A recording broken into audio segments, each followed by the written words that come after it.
ഇതെല്ലാം എല്ലാ വിധത്തിലും വ്യത്യസ്തമായിട്ടുള്ള രീതിയിൽ തുറന്നുകൊണ്ടിരിക്കുക. നമ്മൾ പ്രഭാഷണം നമ്മൾ ഒരിക്കലും കേട്ടിട്ടില്ല. നമ്മളത് കേൾക്കുന്നുണ്ടെങ്കിൽ നമ്മളിൽ നമ്മൾ സജീവമായിട്ടില്ല. ലാലിന്റെ സംഭാഷണം ഞാൻ കേട്ടിട്ടില്ല. ഞാൻ എന്നിൽ മാത്രമാണ് എനിക്ക് സജീവമാകാൻ പറ്റുന്നത്. ലാലിന്റെ സംഭാഷണം കേട്ടിട്ടുണ്ടെങ്കിൽ എന്നൊരു ഡിവിഷൻ ഉണ്ടായി. എപ്പോഴതുണ്ടാകുന്ന അപ്പൊ നിർവീര്യം ചെയ്യുന്നതാണ് എന്റെ പ്രാപ്തി എന്ന് പറയുന്നത്. ലാലിനെയോ ശങ്കരനാരായണനെയോ പ്രേമകൃഷ്ണനെയോ ഒക്കെ ഞാൻ കേൾക്കുന്നുണ്ടെങ്കിൽ എന്റെ കഴിവെന്താണ്? അവരെ കൊല്ലുക, ഞാൻ ജീവിക്കുക.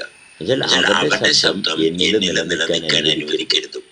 എത്രയും പെട്ടെന്ന് അവരെ നിർവീര്യം ചെയ്യുക, ഞാൻ സജീവമാകുക. അവരുടെ ശബ്ദം എന്നിലുണ്ടെങ്കിൽ എനിക്ക് അപകടമുണ്ട്, എനിക്ക് കോൺഫ്ലിക്റ്റ് ഉണ്ടായി, എനിക്ക് കൺഫ്യൂഷൻ ഉണ്ടായി. അവരെ ശങ്കരാചാര്യൻ അങ്ങനെ പറഞ്ഞല്ലോ, ലാൽ വേറെന്ന് പറഞ്ഞല്ലോ. ഇത് രണ്ടും കൂടി എന്റെ ഉള്ളിൽ കിടന്ന് എനിക്ക് ഞാനായിട്ടിരിക്കാൻ പറ്റത്തില്ല, ഞാനായിട്ട് തുടരാൻ പറ്റത്തില്ല. ഇങ്ങനെയൊക്കെ പറഞ്ഞിട്ടുണ്ടല്ലോ. എന്റെ അച്ഛൻ കുറെ കാര്യം പറഞ്ഞു, എന്റെ അമ്മ പറഞ്ഞ്, എന്റെ അച്ഛനും അമ്മയൊക്കെ എന്നിൽ ജീവിച്ചിരുന്നു കഴിഞ്ഞാൽ എനിക്ക് കഷ്ടകാലോ. അവരാരും എന്നിൽ ജീവിച്ചിരിക്കേണ്ട, ഞാൻ മാത്രം ജീവിച്ചാൽ മതി. അവരെന്നിൽ ജീവിക്കാൻ പാടില്ല. അവരുണ്ടായിരുന്നു. സാമൂഹികമായിട്ടുള്ള പ്രതിബദ്ധതയുടെ ഭാഗത്ത് അച്ഛനും അമ്മയും നാട്ടുകാരും വീട്ടുകാരൊക്കെ ഉണ്ടായിരുന്നു. ഞാൻ വളരാൻ തുടങ്ങിയപ്പോൾ ഇവരെ ഓരോന്നിനെയായിട്ട് ഞാൻ സാവകാശം കൊന്നൊടുക്കി. ഇവരാരും എന്നിൽ ജീവിക്കാൻ ഞാൻ അനുവദിക്കുന്നില്ല. നമ്മള് മറ്റുള്ളവരെയും കൊണ്ട് നടക്കുന്നതെങ്കിൽ നമുക്കൊരിക്കലും സ്വസ്ഥത ഉണ്ടാകില്ലെങ്കിൽ ഇവരെല്ലാരും നമുക്ക് നോക്കാൻ പറ്റത്തില്ല. ഇവരെല്ലാരെയും ആരെയും നമുക്ക് നോക്കാൻ പറ്റത്തില്ല. ഇവരെ നമ്മൾ നിലനിർത്തുന്നതിൽ നമുക്ക് തന്നെ അപകടത്തിന്റെ സാധ്യതയാണ്. വേറെയുള്ള ഒരാളെ നമ്മൾ നിലനിർത്താൻ നമ്മളെ കൊണ്ട് സാധിക്കത്തില്ല. നിലനിർത്തിയാൽ നമ്മൾ നശിച്ചു. എത്രയും പെട്ടെന്ന് മറ്റുള്ളവരുടെ സാവകാശം ഒഴിവാക്കലാണ് വേണ്ടത്. അത് ചെയ്യുന്നത് കൊണ്ടാണ് ഞാൻ സജീവമാകുന്നത്, ഞാൻ ആരോഗ്യവാനാകുന്നത്, എനിക്ക് പ്രതിസന്ധികളില്ലാണ്ടാകുന്നത്. ഇത് ചെയ്യാൻ പറ്റുന്നില്ലെങ്കിൽ ഞാൻ സാമൂഹിക പ്രതിബദ്ധതയിൽ ഞാൻ രാഷ്ട്രത്തെ നിലനിർത്താൻ നോക്കും. പക്ഷെ നിലനിൽക്കത്തില്ല. യുദ്ധങ്ങളുണ്ടാവും, രോഗങ്ങളുണ്ടാവും, പ്രതിസന്ധികളുണ്ടാവും, എല്ലാം അടിപടലെ താഴെ. എന്നെ നിലനിർത്താൻ പറ്റുന്നില്ല, രാഷ്ട്രത്തെ നിലനിർത്താൻ പറ്റുന്ന, സമൂഹത്തെ നിലനിർത്താൻ പറ്റുന്ന കുറെ കൂട്ടായ്മകളുണ്ടാവും, സംഘടനകളുണ്ടാവും. വ്യക്തിയെ നിലനിർത്താൻ ഉള്ള ശ്രമമാണ്. അവിടെയാണ് ശരിക്കും ആശങ്കയൊക്കെ മാറി, സംശയങ്ങളും ഭയവും ഉൾക്കണ്ഠയും രോഗങ്ങളും മാറി നിലനിൽക്കാനുള്ള സാധ്യതകൾ തുറന്നു വരുന്നത്. അത് അനശ്വരമാണ്. അതിന് തുടർച്ച തീർച്ചയായിട്ടും സാധ്യവുമാണ്. സാമൂഹികമായിട്ടുള്ള പ്രതിബദ്ധതയിൽ നിന്ന് കഴിഞ്ഞാൽ നമ്മൾ എന്നും മന്ദാളിപ്പും കഷ്ടകാലവും രോഗവുമായിട്ട് ഇങ്ങനെ തുടർന്നുകൊണ്ടിരിക്കും. തുടരത്തില്ല, കുറച്ച് നാൾ നഷ്ടപ്പെട്ടുകൊണ്ടിരിക്കും. നമ്മൾ ജീവിക്കണം വേണ്ടത്. ജീവിക്കുമ്പോൾ സാധ്യതകളാണ് കാണുന്നത്. പ്രതിസന്ധികളെ അതിജീവിക്കുന്നവരാണ് ജീവിക്കുന്നത്, നിലനിൽക്കുന്നത്. എന്നും ഞാനിങ്ങനെ ലാലുമായിട്ടിങ്ങനെ പ്രണയിച്ച് ലാലിനെ എത്ര ആൾ കൊണ്ടു നടക്കാൻ പറ്റും? ലാലിനെ പ്രണയിക്കുന്നതിനൊക്കെ ഒരു പരിമിതിയുണ്ട്. അത് കഴിയുമ്പോൾ ലാലിനെ ഞാൻ കൊന്നു കളയും. എന്നിലെ ലാലിനെ ഞാൻ കൊന്നു കളയും. പുറത്ത് ലാലിനെ ഉണ്ടായിക്കോട്ടെ, പക്ഷെ ആ ലാലിനെ ഞാൻ അറിയുന്നില്ല, ഞാൻ അറിയേണ്ട ആവശ്യമില്ല. ലാലുമായിട്ടുള്ള സമ്പർക്കം എന്നെ അറിയാൻ ഇവിടെ എല്ലാം ഉതകിയോ അത് മാത്രമേ എടുക്കുന്നുള്ളൂ. അല്ലാത്തൊരു ലാലിനെ എനിക്ക് അറിയേണ്ട കാര്യമില്ല. ഞാൻ എന്നെ തിരിച്ചറിയാൻ പാകതയുള്ള ശങ്കരനാരായണൻ, അതല്ലാത്തൊരു ശങ്കരനാരായണനായിട്ട് എനിക്കൊരു ബന്ധം ആവശ്യമില്ല. ഇവിടെ ആരെ കണ്ടാലും ഒരു ഞാനെന്ന് പറഞ്ഞ അവസ്ഥയെ പരിപോഷിപ്പിക്കാൻ പറ്റുന്ന വിധത്തിൽ അവരെങ്ങനെ പ്രവർത്തിക്കുന്നു.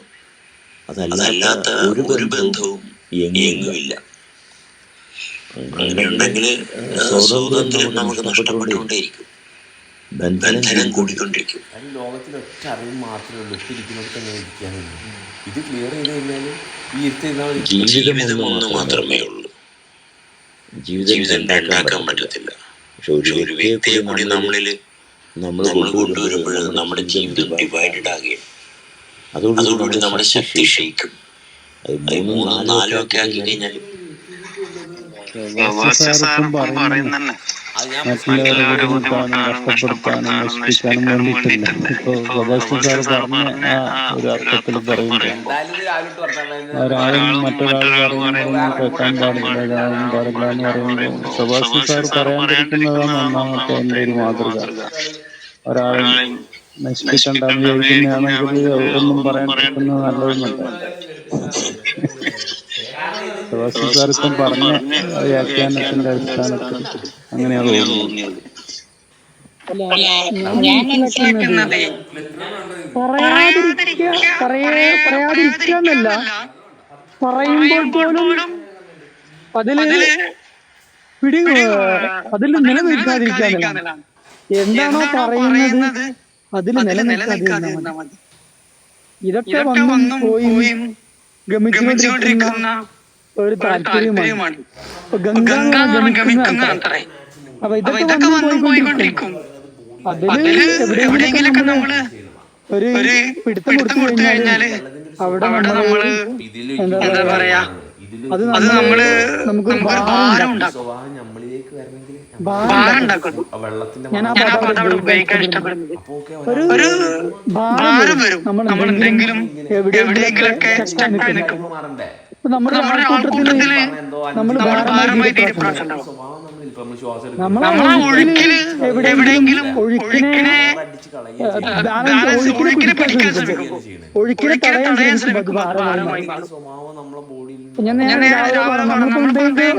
സംസാരിക്കുമ്പോൾ നമ്മളത് ഭാരമായി നമുക്ക് പോലും അറിയാത്തൊരു കാര്യം വെച്ചാലേ നമ്മുടെ ഈ സംസാരത്തിനിടയ്ക്ക് നമ്മൾ പോയിട്ടുണ്ടാവും. നമ്മൾ പോലും ഡൈവേർട്ട് ചെയ്തിട്ടുണ്ടാവും. അത് നമ്മൾ അറിഞ്ഞിട്ടുണ്ടാവില്ല. അപ്പൊ ഈ ഡൈവേർട്ട് ചെയ്ത സാധനം, ഉദാഹരണത്തിന് ഞാൻ പേപ്പർ വായിക്കാം, ആൾക്കൂട്ടത്തിൽ നമ്മൾ ഗ്രൂപ്പുകളിൽ പേപ്പർ വായിക്കുമ്പോ ഈ പേപ്പർ യഥാർത്ഥത്തിൽ ഞാൻ വായിച്ച് തള്ളി കളയാൻ പറ്റില്ല. ഏതെങ്കിലും ഞാൻ ഉടക്കം പോയിട്ട് അത് സൈലൻസ് സിംപ്റ്റംസ്. ആ ഉടക്കുന്നത് നമ്മൾ ഉടക്കാൻ വേണ്ടി കാത്തു നിൽക്കുക എന്നുള്ളതാണ്. അത് നമ്മൾ അറിയുന്നില്ല.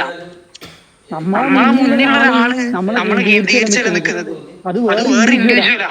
ഈ പ്രപഞ്ചം തന്നെ മൊത്തം ഒരു ഡ്യുവാലിറ്റിയാണ്. അപ്പോ ഈ ഭാരം വേറൊരാൾക്ക് നമ്മൾ എടുക്കുന്ന ഒരു ഭാരം തന്നെ വേറൊരാൾക്ക് അതിനേക്കാൾ വലിയ ഭാരമാണ്. അപ്പൊ അതാണ് നമ്മള് ഒന്നും നമ്മള് ഇരിക്കണം.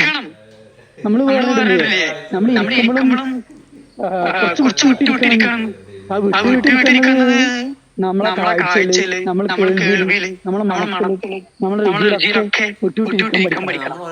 അതിന് നമ്മൾ ഉണ്ടാക്കുന്ന ഒരു വൈബ്രേഷൻസ്, അത് നമ്മളെ ഭാരതീയ വൈബ്രേഷൻസ് ആണ്. ആ വൈബ്രേഷൻസ് ചിലപ്പോൾ നമുക്ക് ഇഷ്ടപ്പെട്ടെങ്കിലും മറ്റൊരാൾക്ക് ഇഷ്ടപ്പെടുന്നില്ല. നമ്മളെ ധാരണയിലാണ് ഈ ലോകം ഇത് ഇങ്ങനെയാണ്, ഇത് ഇത്രമാത്രമുള്ളതാണ്, ഇത് ഇത്രമാത്രം വളരെ ബ്യൂട്ടിഫുൾ ആണെന്നൊക്കെ നമ്മൾ കരുതുന്നതാണ്. അത് നമ്മൾ ഉണ്ടാക്കുന്ന ഭാരത്തിന് അനുസരിച്ചിട്ട് നമ്മൾ രൂപപ്പെടുത്തുന്ന താല്പര്യങ്ങളാണ്. എല്ലാം ചെറുതും വലുതും അതിന്റെ അത്യന്തികതയില് എല്ലാം ഒരു പ്രവാഹത്തിന്റെ വ്യത്യസ്ത തലങ്ങൾക്ക് ഭാവങ്ങളുമായിട്ട് നമ്മളതിനെ മനസ്സിലാക്കാനുള്ള മാസ്റ്റർബേഷൻ ചെയ്യണ സുഖം ഏതാണ് പരിപാടി തീർത്താനും കിട്ടാൻ പോണില്ല. പക്ഷെ നമ്മള് സൂചിപ്പിച്ച് നമ്മളെ ഉള്ളിൽ നമ്മളെ മനസ്സിനെ നമ്മൾ സൂചിപ്പിക്കരുത്. നമ്മൾ കണക്കൂട്ടുന്ന എന്താ അവളെ സൂചിപ്പിക്കാൻ നോക്കുന്നത്. ഇതൊന്നും ചെയ്യാതെ കുത്തിരിക്കാന്നുള്ളതിന് അത്ര വലിയ ലോകത്ത് വേറൊന്നുമില്ല.